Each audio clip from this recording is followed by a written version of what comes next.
संघर्ष और सफलता। मंगलपुर नाम के एक गांव में एक छोटा सा परिवार रहता था, जिसमें राधा नाम की एक महिला और उसके 2 बेटे थे। अपने पति की अचानक मृत्यु के बाद घर की सारी जिम्मेदारी राधा पर आ गई। उसने अपने दोनों बेटों विवेक और आदित्य को बड़ी मेहनत से पाला और पढ़ाया। कुछ सालों बाद जब वे बड़े हुए तो राधा को एक बड़ा फैसला लेना था। एक दिन राधा बहुत चिंतित थी।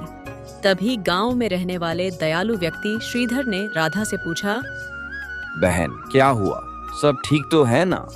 हाँ, पर एक बड़ी समस्या है। मेरे दोनों बेटे अब कॉलेज जाने लायक हो गए हैं, मगर मेरे पास इतने पैसे नहीं हैं कि मैं दोनों को अच्छी शिक्षा दिला सकूं। अगर मैं एक बेटे को नहीं पढ़ा पाई तो उसके साथ अन्याय होगा। मैं क्या करूं? शांत हो जाओ राधा। पहले ये बताओ कि दोनों में सबसे होशियार कौन है? विवेक बहुत होशियार है। आदित्य भी ठीक ठाक पढ़ाई करता है, लेकिन विवेक का मन ज्यादा पढ़ाई में लगता है। तो फिर विवेक को आगे पढ़ने भेज दो और आदित्य को गांव में कोई काम सीखने दो। मेरी जान पहचान में एक हलवाई के यहाँ नौकरी खाली है, मैं उसे वहां लगवा सकता हूँ। राधा को यह बात ठीक लगी। उसने विवेक को शहर पढ़ने भेज दिया और आदित्य को हलवाई की दुकान पर काम पर लगा दिया। आदित्य को पढ़ाई छोड़ने का अफसोस तो था, मगर वह अपने हालात समझता था और मेहनत करने लगा। 3 साल बाद विवेक को एक बड़ी फूड चेन में सीनियर मैनेजर की नौकरी मिल गई। अगर आप भी अपनी माँ से प्यार करते हैं तो हमारे चैनल को सब्सक्राइब करें। विवेक खुश होकर, माँ मिठाई खाओ, मेरी नौकरी एक बड़ी फूड चेन में मैनेजर के रूप में लग गई है। राधा, बहुत खुशी की बात है बेटा। माँ, जब कोई आदमी अलग अलग शहरों में होटल खोलता है तो उसे फूड चेन कहते हैं। अब हमें भी शहर आ जाना चाहिए। कुछ महीनों बाद विवेक का प्रमोशन हुआ और वह अपनी माँ और भाई आदित्य को शहर ले आया। राधा, बेटा, तेरे बॉस यहाँ डिनर पर आ रहे हैं, पर खाना कौन बनाएगा? आदित्य, माँ चिंता मत करो, मैंने हलवाई की दुकान पर बहुत कुछ सीखा है। मैं ऐसा खाना बनाऊंगा कि सब उंगलियां चाटते रह जाएंगे। डिनर के दिन आदित्य ने कई स्वादिष्ट व्यंजन बनाए। बॉस जब आए तो वे टेबल की साज सज्जा देखकर बहुत खुश हुए।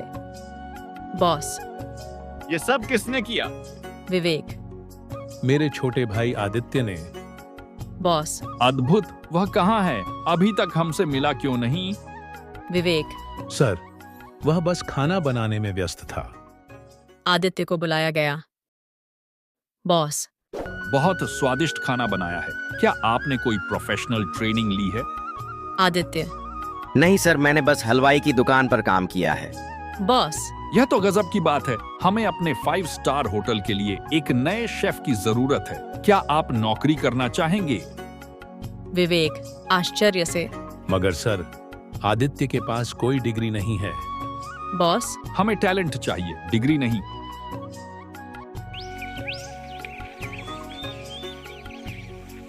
अगले दिन आदित्य होटल पहुंचा और अपनी खास डिश बनाई। बॉस, वाह, बहुत बढ़िया। तभी एक चौंकाने वाली सच्चाई सामने आई। बॉस, विवेक, क्या तुम जानते हो कि हमने आदित्य की डिश में छिपकर ज्यादा नमक डलवाने के लिए किसी को कहा था? विवेक, क्या? बॉस, यह काम तुम्हारे भाई ने ही किया था।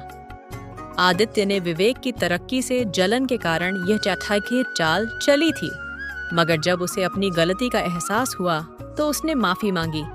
आदित्य, भैया मुझे माफ कर दो, मुझे जलन हो रही थी, लेकिन आपने फिर भी मुझे सपोर्ट किया।